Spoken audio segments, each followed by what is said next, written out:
What we want to try to do is enable salespeople to perform in a better way. Your job is to go execute these three strategies. And in order to do that, you need to be proficient in these sets of skills. It's about having alignment, clarity, so that we all can execute. It is about getting your community involved to serve the community. The more that we can communicate what is the outcome of the activity, we will perform at a higher level and we'll be more galvanized to that purpose. Hello and welcome to the Success Differently podcast. My name is Michelle Sorgaroli. I'm your host today, and we are being joined today by Steve Gielda. Is that how you say your name, Steve? I should have asked that first. Thank you. Yes. Steve Gielda. Now, Steve and I are obviously just getting to know each other. Steve is the president and co-founder of Ignite Selling, which he co-founded about 15 years ago or so. He's also the author of the book, Premeditated Selling. Interesting. And he's the chapter president of the philanthropic organization Sleep in Heavenly Peace. Now, the thing about Steve is, what I've come to learn about Steve is ignite is such a perfect word for you, Steve, because whether you're igniting sales, whether you're igniting performance, or whether you're igniting impact, you are always igniting something, as near as I can tell, which I'm excited about getting into. And what I've also come to learn is that you are a dedicated leader who is really focused on creating shared purpose and activating meaningful change with and for the people in your communities. So I'm just delighted and very excited about where we're going to go. Thanks for joining us today. Thank you for having me, Michelle. It's a real joy to be with you and all of your listeners today. And I hope that we're able to have a purposeful conversation, a meaningful conversation that brings value to everybody. Amazing. Well, I have no doubt that we'll be able to do that, especially with some of the adventures that you're on in your life that you'll get to share with us. Sure. So one of the things I noticed is throughout, a lot of your online materials, content, interviews and whatnot, there are a few words that keep popping up. And so I really just want to highlight those and sort of dig into them a little bit. Sure. Does that sound okay to you? Sounds like a lot of fun. Let's do it. All righty. So the first word that I noticed, and I'm going to go in order sort of as I've learned about them, a word you use a lot is enable. I've also noticed you use the words unique capabilities, high performance, and service, serving something bigger and better than yourself, more than yourself. So as we think about those words, Steve, I know you started your career in sales right after university, right? Yeah. Is that correct? Yeah. Correct. Right out of university. Yeah. Straight out of school. That was coming up on what, close to 40 years or so? Is that right? Don't tell me. Yes, that's true. That's very true. Yeah. Nice. Okay. So what is it about, I want to speak to enable to start, because that word seems to have deeper meaning for you. I'd love for you to share a little bit about when you hear that back, what is it speaking to for you? That's an interesting question. I think we are all enabled or are called to be enabled in some way. And for me, the word enabled means kind of as a synonym to calling. And it is what are you enabled to do? We are all able to do something. What are we being enabled to go do? And we have those opportunities in our life to be enabled to go do something, to go help something. In the professional context of my world, we often link the word sales enabled, sales enablement together, because what we want to try to do is enable salespeople to perform at a better job, in a better way. Right. But I think in a more personal level, I think we often have to ask ourselves, what are we being called? What are we being asked to be or to be enabled to go do for our community? So that word enable, I think, is a word that is a meaningful word for me, because I think it is something that I look at as, what is our calling? What is our purpose? What is it we're being asked to go do? And I enjoy my purpose kind of both professionally and personally almost equally today. But I feel as if I am being called or being enabled to support organizations in their growth pattern, in their growth initiatives. And that means to enable salespeople to be able to execute upon key strategies their organization is asking them to go do. And so my job is to enable salespeople to go do that. This is beautiful. I think, what I'm really hearing, this nuancing, because we often hear the words enable and empower. We hear those often used almost synonymously. Yeah. And what I'm hearing from you is enablement for you really speaks to calling out the authentic self, calling out those unique capabilities from within, calling out and answering to what Yes. our calling is. Is that what I'm hearing back Thank you from for you? that second part. It is about the answering too, right? Mm, It really is. I mean, in the professional world, I can go ahead and enable salespeople to go do something. Okay. yeah. But if they choose not to answer that, or the Mm-hmm. manager chooses not to answer that support, nothing gets done. If I, Right. on a personal world, in a personal environment, choose to be enabled to go do something for my community and I don't accept that call, it's really just kind of falls flat. So I really appreciate you linking back that really critical component to it, because one without the other doesn't mean anything. Right. Yeah. Yeah, I love that. It just, you're right. If there isn't, the call may come, but if we don't answer it, that's one thing. And sometimes we may want to, for lack of better language, push a call onto someone that isn't meant for them, Yeah. right? That is a calling maybe that is unique for us, and we're pushing it or placing it onto someone else. So this idea is really, really interesting. Where did this concept for you, when did it start, this concept of enabling, Steve? What back in your story, where did this really start to surface for you? Where I could probably kind of link it back to the things my mom and dad kind of Yeah. raised us to do and to be, right? Um, as young kids growing up in a large family, I have an older brother, a younger brother, and a twin sister, Oh, and wow. so four kids. Oh, When mom and yeah. dad were around, they're not around anymore, but I think they enabled all of us to Mm-hmm. be our authentic self and give us those opportunities to grow into being someone better than what we are today. It's about, they enabled us to kind of experience a lot of different things. They enabled us to see a lot of different experiences. My father was in the military, Okay. so we kind of grew Mm, up all over the place. So we mhm, were exposed to a lot, mm, which, going back to that word, enabled us to experience a lot of things that I think just became part of the innate curiosity that I had mhm, grown up with, of wanting to say, what else? What else? What else? mhm. And that doesn't even go into the service work that we did Right. as a family. Right. That's just exposure to life. Mm-hmm. I think when you are exposed to so many different things and you are enabled to go support those different things, some things are a lot of fun to do, some things may be harder to go do. I think it kind of becomes part of your soul, kind of becomes kind of who you are as a person. So I would take it all the way back to that Forward. childhood that I Right. was blessed to kind of grow Mm-hmm. up with. I mean, that's just kind Yeah. of the reality of it all. Well, it sounds like service was modeled for you by your parents Oh, as well, right? clearly. So it was a big part of who you Yeah, are yeah, yeah, as no a doubt. young person. Yeah. Um, yeah, this is a curious idea. So as we're looking at the other piece that I think I'm hearing and knowing what you when in your company, Ignite Selling, you're working with large teams and large organizations, so groups or communities of people, Yeah. accurate, right?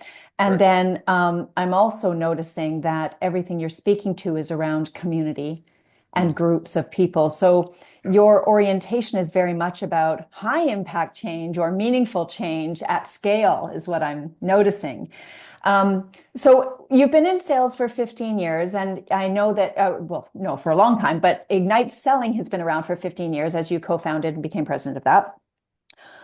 What was the journey through Ignite Selling that led you to get involved with? How did that journey help you or ignite you to get involved with Sleep in Heavenly Peace, the philanthropic organization that you're now chapter president of? Yeah, that's a little bit more. I have to really think a little bit about what was the connection there, Mm, other than my business partner Kevin Jones and I both have a desire to want to serve our communities. I mean, that's nice. just kind Mm-hmm. of innate who we are. Mm-hmm. And so when we started the business together, we always kind of had in the back of our heads that, hey, we're not doing this just to support ourselves and our Nice. families. What are some other things we can do? And before we even got involved with Sleep in Heavenly Peace, we were supporting a private girls' school in Asheville, North Carolina, called Hanger Hall. And they had a very clear initiative around learning that we wanted to support. So we started supporting that organization. And then shortly thereafter, I moved here to Texas, and we got involved with a church community that introduced me to Sleep in Heavenly Peace. Okay. And then we said, hey, how can Ignite Selling support Sleep in Heavenly Peace? Well, if you really think about it, and I'll talk a little bit more about Sleep in Heavenly Peace in a second, but it is about getting your community involved to serve the community. Right. So it's not any different than professionally. We serve salespeople, and there's a community of people that are there to kind of help serve salespeople and help serve organizations. But the other interesting tie is that as a business professional, I contact large corporations that have needs to want to help their sales teams improve their performance. In Sleep in Heavenly Peace, part of my job as the local chapter president is to reach out to large organizations that have a philanthropic heart, that have a desire to want to serve their community. And it's not just about writing a check. I mean, Ignite Selling can simply write a check. Anybody can, that's the easy part. Yeah. But what we want to do is to get that organization's internal community, get that organization to come together to serve. Right. And so it was just really a natural fit for me. If I'm used to activating large groups of people to go do something in sales through sales training, all I'm asking people to do here, whether it be a local bank, a local software company, a local home builder, whatever it might be, to say, hey, how would you like to participate in getting your entire organization to support the local community? And that's kind of what I do here locally. And that's how we get corporations. That's how we get other nonprofit organizations involved in serving Sleep in Heavenly Peace. That's gorgeous. Here you're going communities serving communities. Yeah. Communities. And the interesting thing here, very often we think of communities as just being our local neighborhood or the area that we live in, right? We rarely think of, or even our professional community, we might call it, but we don't necessarily think of our company or our peers as community. We often don't, it's a nuance that we often don't associate with. And yet there's a community of people in a company, and the company, if it is nurturing its people as a community, what have you noticed? You said, there's, when the company is involved, they have a desire to serve or a philanthropic heart. I would imagine not all companies have that. Correct. Right. So when you notice that, what's the difference that you notice that is the key to unlocking this next philanthropic potential with a company? Leadership. Share more. Yeah. So I think what we have seen, there's a one-to-one correlation that when the leadership of that organization has a desire to serve others, has this heart to say, hey, we're bigger and better than just the people that are here.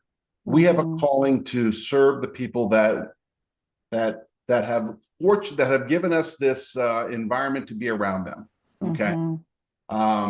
When the leadership of that company says, hey, we want to give back, and they don't verbally say those words, right? But they act in a way that recognizes that, hey, we've got a larger purpose here than just growing revenues and profits for our business. We've got a calling or a purpose to enable the people in our organization to serve them, to serve the community. Yeah. And I tell you, what's really interesting, Michelle, is that when a leader simply says, hey, y'all, we want to do this, and we'd love for all you guys to come together. It is there. It's rare where you have people not all jumping on the bandwagon saying, "How can I Isn't help? that How true? can I help?" Yeah. And the moment they help one time, they're hooked. Look at you. Your whole energy just changed in that moment. Yeah. That was beautiful to see. Yeah, because Yeah. what you're doing is um, one by one, actually, you're connecting people with a bigger sense of meaning. Yeah, Is and I that what tell I'm you, hearing? yeah, Mm. exactly. I mean, and for the listeners, I mean, we haven't really talked about what Sleep in Heavenly Peace is. What are we asking these people to do? Let's go But there. you That's know, you so, want to what go is there? it that, what, sure, why not? Let's go there and share about what it is that is so meaningful, Yeah, that is drawing people in. yeah. So Sleep in Heavenly Peace has one mission, and that is that no kid sleeps on the floor in our town. So Mm. there are almost 300 chapters in North America today. Mhm. It's an organization started by Luke Mickelson in Idaho back in 2012. And Mm. him and his family started off building beds out of their garage. And here we are, not even 15 years later, Mhm. with almost 300 chapters in North America. And last year, I think the organization built and delivered 10,000 beds to kids who are sleeping on the floor. Wow. Now, that's just something that most people says kids are sleeping on the floor. Oh, absolutely. Yeah. Just here in Austin right now, I Mhm. checked before we got on this podcast. We have 487 applications right now. Each application averages approximately two and a half beds. So just round it out. Last night, people that have applied for a bed is 1,200 kids sleeping on the floor just here in the Austin area. Yeah. And so, I mean, That's such a strong visual, isn't it? it is. You can't get your It's head around it. But when we go into these mm, homes, and you see the situation. You look at these homes where kids are sharing a mattress on the floor with their brother or their sister, sleeping on a couch, sleeping with mom and dad in their bed. They mhm. don't have their own beds. But boy, oh boy, we bring that bed in. It's better than Christmas time. I mean, Right. here it is. We're going to be doing a delivery on Saturday. We're going to go deliver 42 beds on Saturday. 42 kids are getting brand new beds, brand new mattresses, brand new sheets and comforters and pillows and all that kind of stuff. We are going to make their day. And the kids are excited. The parents are in tears. But what's equally as important, all of that, is our volunteers to whom get a Mhm. chance to give back to their community in this way. Mhm. It is, I got goosebumps Yeah, right I now. can see it. It it just it It's just is gorgeous. it's Yeah. remarkable, Michelle, Yeah. because I think everybody wants to serve their community, but they don't know how. How do Hmm. I get involved? And this is something we're going to do on Saturday. Hmm. We're going to meet at 8 o'clock and we're going to be done at 10, Hmm. 10:30 at the latest. And you're going to go deliver 5 to 6 beds to maybe 1 or 2 homes. And you're going to change the world for somebody because we're not just giving a bed, we're Yeah. giving these kids a better night's sleep so they can become a better student, a better son, a better daughter, a better brother, a better sister, a better friend. That's not just giving them a bed. We're giving them Yeah. really kind of an opportunity to grow and mature in a more healthier way. You're enabling them to access themselves, their callings, right? Yeah. You're Yeah. providing that. That's just beautiful. And that's what it's all about. It's about a community Mm. serving a community. Hmm. Hmm. Could me and 12 people go build and deliver 20 beds? Without a doubt, we can go do it. Yeah. A couple of weeks ago, we had 60 people come Hmm. and build 30 beds. Do we need 60 people? Nope, we do not. Yeah. It's No. about involving the community Right. so Well, that we, it's there's a few things here that are happening, right? Where individuals are called to serve in some way. And like you said, they often don't know how, or they haven't yet identified a way that is meaningful for them, or that they trust will have the kind of impact or meaning that they want, right? That they may not feel like it's going to touch anything, so it becomes distant for them. The feeling yeah, isn't there. And yeah, that's where philanthropy and charity and just being in service of others sometimes gets lost because we lose touch with the ultimate impact. yeah, We're too distant from it. So of yeah, course, and there's lots of stories of, how things, resources and money and whatnot, people were misallocated or poorly invested or what have you. So there's lots of stories around that create skepticism. And what you're referring to here, the idea of community, moving from the individual community, the family, right through to the corporate community, if you will, the company community, and into the broader community, and how that is infiltrating everything. And interestingly, the companies are in a way at the center of that because they're the enablers, right? And what's really interesting is that most companies want to help. It's rare that we run into an organization that we invite into this that say, no, we're not interested. Most companies say, yes, how can I help? Now, not all companies, because of the leadership, necessarily want to buy in to the same degree that other companies might want to, but everybody agrees with the mission. Yeah. So they'll say, can't do this, but how do we do this? And so, my job as a leader here in Austin is to say, hey, let's find a way to get your community, your company involved. Yeah. And it could be through a bedding drive, right? I mean, the kids need bedding and pillows and sheets. We still need those, put those on the beds. So, but what's always interesting to your point here is I think organizations in whole want to get involved, but just like individuals, organizations don't know how to. And I would really challenge individuals that are maybe listening to this podcast to go back to their own company and say, hey, what are we doing as an organization to serve our community? Right. You might be surprised at all of the things that they're already doing, but you're not aware of it. Right. Yeah, that's true in a lot of cases. Because it's when it's done at the higher levels, it's often done not to engage community necessarily. It's to support brand. It's to support the company's reputation. It may also be a give back initiative, but it's not being connected to the people inside the company. And so in your experience, I would imagine that many of your volunteers come from Ignite Selling, do they? And come from even your client base, do they? I wish I was that big. Our company is not that large.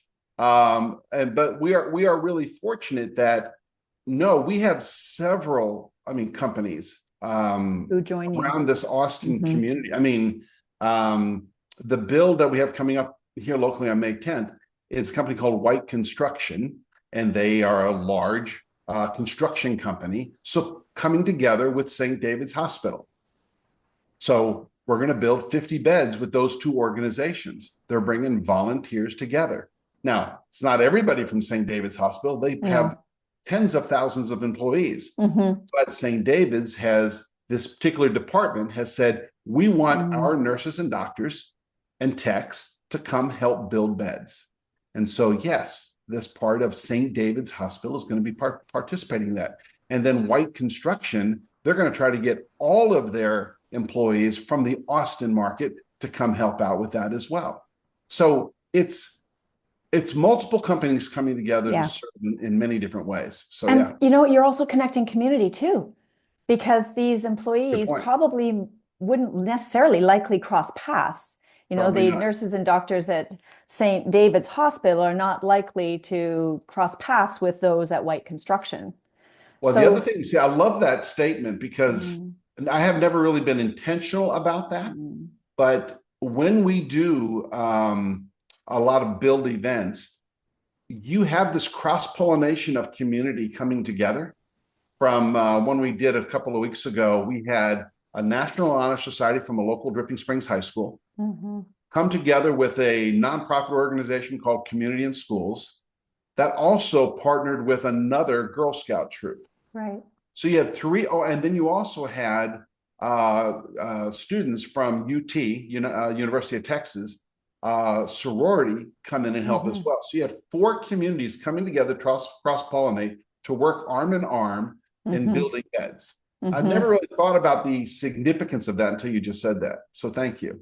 Oh, yeah, you're welcome. So here's this shared purpose we talked about earlier. When just having this insight now, what is bubbling up for you? I mean, your eyes lit up as you were sharing that. So what was happening for you as you were integrating that idea?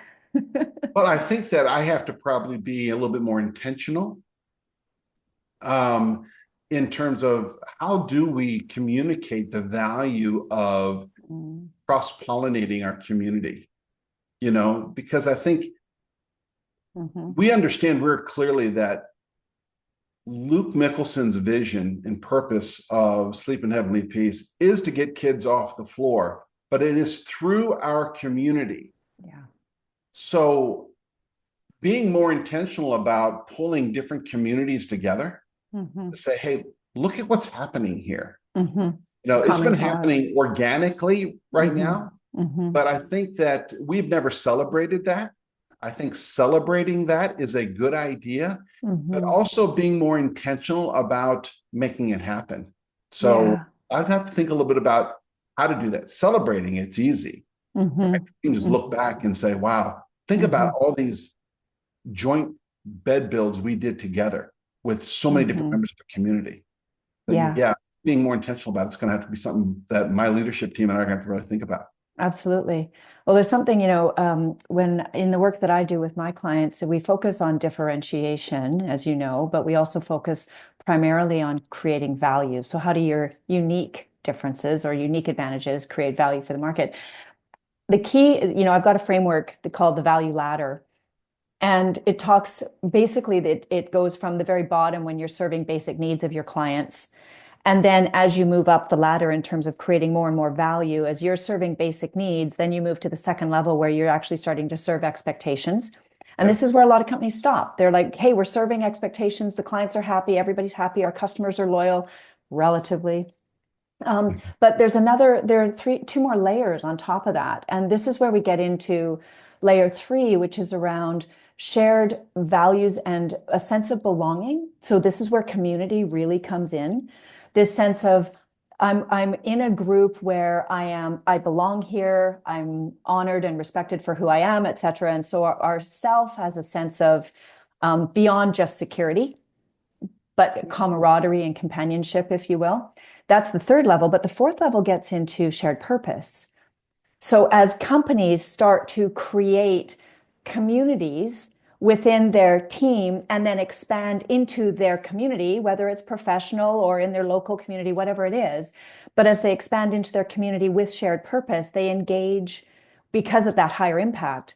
They Yeah. engage much more fanatical loyalty in a sense, right? I So love the how value is expanded you- exponentially. Um, what are your thoughts on that? I'm yeah, I curious. like kind of how I love those four levels. Beautifully articulated.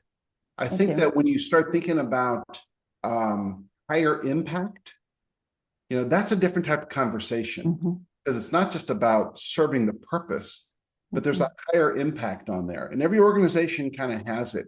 But as Yeah. you were going through those four steps, I was thinking at it from through a professional lens, Mhm. is how how do people outside the organization walk those Yeah. four steps of the ladder with their client so that me as a salesperson is being perceived as that value added Yeah. partner where the lines are totally blurred Yeah. and we're standing on this fourth level together Mhm. Mhm. serving our Mhm. our community, Yeah. to be our Th- professional community, And whatever. this is the thing about communities, it's so interesting because we we all companies and all people have communities, but sometimes we don't necessarily understand what to do with that community. And Yeah. I'd like to use the example of Apple way back, it wasn't that long ago, but many years ago, where fanatical lineups for hours long, people camping overnight to get the iPhone, whatnot. That community was a fanatical community. The problem was that they didn't galvanize that community to create a community that wanted to shared purpose on something bigger. They That's a galvanizing that. So companies do this all the time. They get these fanatical fans. They build a beautiful community of followers, but then the followers are like, okay, now what? What do yeah. we do? What do we do? We want to do something. Let's do something. And the company, in this case, in this conversation, it's the company's responsibility or our opportunity, if you will, to create something that galvanizes a sense of meaning and purpose as opposed to just serving ego around belonging. and sense Yeah. of I found my people. Yeah. Yeah. I think, what you just stated there, I think it happens so often. It happens with my company, is that we can create this fanatical following around some new initiative that we're helping a client, or maybe it's my company, we're bringing a new product to market so that the Ignite team gets all excited about it. But we don't really do anything with it either. So we're guilty of what you're talking about. Common, yeah. But I think it happens even in corporations and even in nonprofit organizations. You've seen it in churches and other nonprofit groups where, in fact, you want everybody to you get everybody excited about this. And then slowly, because you never really galvanized it, people just kind of start losing interest in it over time. Yeah. And so therefore, what are those things that you can do to not just galvanize it, but strengthen it, continue, expand it, right? Yeah. And I think that's always worthwhile conversation. Yeah. Well, I think, even just what I'm loving about your story, and I really want to honor this, is from day one, you have been about enabling access to the calling, right? Or the ability to answer the call. That's always been, and it's not lost on me that you are enabling children at that early part of the call, right? As they're sort of discovering that there is a calling for them. And if they can't even hear it or can't even imagine it, that's what you're enabling. You're enabling them to get past that. That's what I'm hearing. Is that landing for you? Well, I think you're exactly right. And, sometimes that happens naturally when we go enable these kids to go do something. We don't really know what happens to their life or the impact that we're going to have. But when you see it happen, and we've seen it a few times where there was a mom in East Austin here a couple of years ago that was in, a difficult situation, needed some help. We brought 6 beds for her and her kids. And it was about 18 months later, she called us back and she says, "Hey, I'm on my feet. I just want to say thank you. And I want to say thank you in 2 ways." She gave us a check. And then in addition to that check, she says, "I want my kids to now go give back. And I want my kids to come help deliver beds to kids just like you did for us."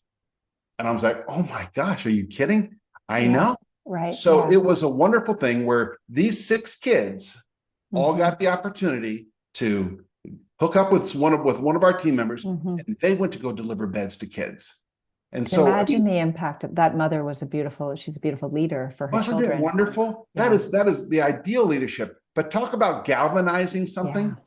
That's a moment that those kids are going to remember. I received a bed when we didn't have one. And guess what? I now have had the opportunity to go back and give a bed to these people. Okay. And I think we've had the older son and the older kids come back a couple of times since then to help us deliver beds. So, but it's just one of those things that it's not just a once and done. We deliver these beds, you never really go. But you don't know the impact of an act of kindness is going to have on somebody. Never. There's a faith in that, isn't there? Yeah. It's and I think this is such an interesting piece because there's a faith in believing that what you're doing is going to have that rewarding impact and that meaning for others, right? And if we don't get the feedback loop, that faith is so important. We have to believe. And so that's where creating this sense of purpose or sense of meaningful difference or whatever it is, if we as individuals, whether we're employees or in a philanthropic activity, if we are not able to attribute from within our vision of the kind of impact that we're having, it's not sustainable. Right? Do you agree with that? Is that 100%? I think that we can always talk about doing nice things. Yeah. Right? We can always talk about writing a check to help somebody out. But if we don't really understand or have faith that it means something bigger than what the act actually takes, whether it be writing a check or giving up a day of your time, then it's merely just forgotten. That's right. You have to have that faith that I'm making a difference. And it's as little of an act as it can be. I spent a day sanding wood. One can minimize that, okay? You sanded wood so that we can build a bed so that a child can get a better night's sleep, so that that child can become a better student. Yeah. That minimal act of sanding wood for 3 hours, Yes. yes, It makes a yeah, huge difference. exactly. Yeah. And you're touching on everything from just an individual, even in the workplace, the importance of that individual to understand how they are contributing to something bigger, and to, on the opposite end of that, actually to value that contribution is meaningful for them too. Well, I'll So, share with you, we did some research back in, 2019, and it was about the communication of a corporate strategy down to the individual sales level. So when in fact the sales representatives didn't understand their role towards that corporate strategy, mhm, two things kind of popped up in the research. One, they weren't committed to the business, therefore they were quicker to leave. mhm, Number two, they never achieved the outcomes that the organization wanted them to achieve because they never saw the purpose or the intent of their work. right. So yes, what we're talking about right now is just, all over the corporate world as well as it is in this Exactly. world of So on. when you bump up against it in your corporate work, in your corporate world, when you bump up against this lack of purpose or undefined purpose or impact, if you will, how do you deal with that? Yeah. One of the things that we do at Ignite Selling is we work really hard we have something we call a strategic learning alignment matrix, where we create this matrix. We simply says, if these are the sales goals you're trying to achieve in 2025, for example, these are the strategies that we need to execute this year. These are the critical on-the-job behaviors I need to be proficient in. Mm-hmm. So therefore, if you're asking me to achieve, a 11% growth in revenue, me as an individual contributor sales representative of 300 people, how in the heck are we going to hit this increase of $350 million or 11% increase in revenue when I have a quota of, 1.7 million? How are we Right. going to get this number and it's $350 million, increase? Well, you have to think about your job, break it down. Your job is to go execute these three strategies. Mm-hmm. And in order to do that, you need to be proficient in these sets of skills. Mm-hmm. What's your job? Let's go see if you can go execute these strategies. Because if you can execute these strategies, Right. everybody can do it. We're all going to play a game in executing that. So it's about having alignment, Yeah. clarity, so that we all can execute. Mm-hmm. It's That's beautiful. kind of what we do to help organizations. Yeah, exactly. And that's, again, in the work that I do with differentiation, it's the same thing, alignment and clarity in terms of how you show up to leverage your unique abilities and turn those into meaningful contributions that ignite you and give you that energy back, right? Michelle, think about that just from an individual standpoint. I mean, if in the work that you do, take any particular individual, if they don't understand the greater potential outcomes of the work that they're doing with that one single client, okay, you could just simply find yourself going through the actions. Exactly. But if I knew that the meeting that I'm getting ready to have with you, Michelle, is in fact going to enable you to achieve greater purpose, greater outcomes, greater metrics, define it however whatever your job is, right? Then all of a sudden I'm going to be better prepared. Right. So I think the more that we can communicate what is the outcome of the activity or the execution or the enablement that we're being asked to go do, I think that we will perform at a higher level and we'll have better outcomes and we'll be more galvanized to that purpose.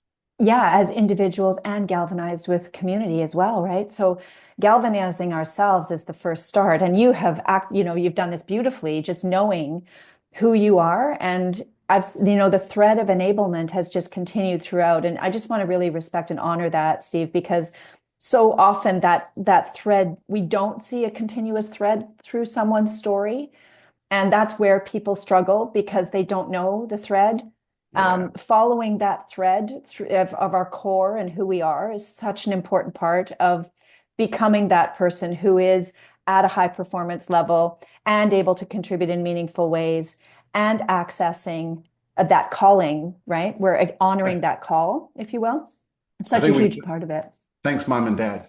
Right. Thanks. Well, mom and dad, most of us, if we go back to our backstory, mom and dad have a role. And, it might be they have influenced us somehow. It's generally there's that influence there that we want to extract from, which you have done as well. Yeah, this has just been such a beautiful, beautiful conversation. One last question for you. What is it specifically, if you could drill it down, that really captures your heart in Sleep in Heavenly Peace and the work that you do? Wow. Wow. I don't know if I'm going to answer the question, but I will say one thing that continues to drive me and to continue to want to support Sleep in Heavenly Peace is the fact that I get to do it with my wife, Sherry, and my brother, Stacy, and his wife, Liz. So, and then all the other friends and family, friends and family that we have to support us. But to work alongside with my brother as co-chapter president here in Austin, to make the decisions with me, to help us decide what are we going to go do and drive each other, push each other when we're tired, and to, encourage each other to continue to going to the next step, and to work alongside with my wife, Sherry, that simply says, hey, I got this for you. I'll take care of the bedding. I'll make sure this is all set up for you. I mean, what a gift. What a gift to be able to serve our community, to encourage our community to come together to serve a greater need. But to do that with my family, I mean, come on, is there anything better than that? Doesn't get any better than that. That's just gorgeous. It really doesn't. Well, and there you go. I mean, that's the heart pull, right? To do it with your family is even more important as you're helping other families in your community and perhaps in some way providing them with the ability to do something similar in their future, right? That's all we can hope for, right? I mean, I think that, people inspire people. And when we can go ahead and we can inspire others to kind of get involved, it's contagious. It's true. And you definitely have a contagious energy. Love that. Love that. You've just got so much warmth and just so much generosity and giving inside of you. Okay. So one last question before we let you go.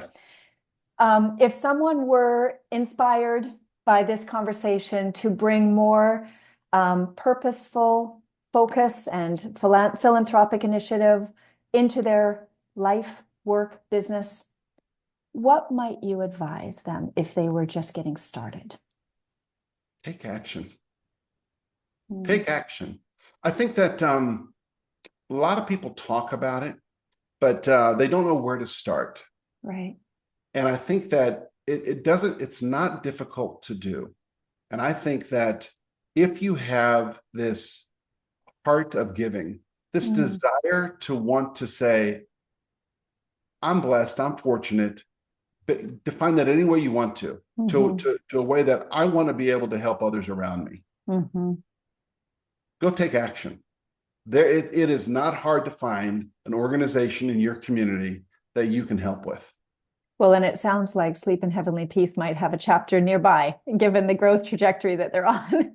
Well, I mean, they can just simply go to shpbeds, beds.org, shpbeds.org, and it says, find a chapter.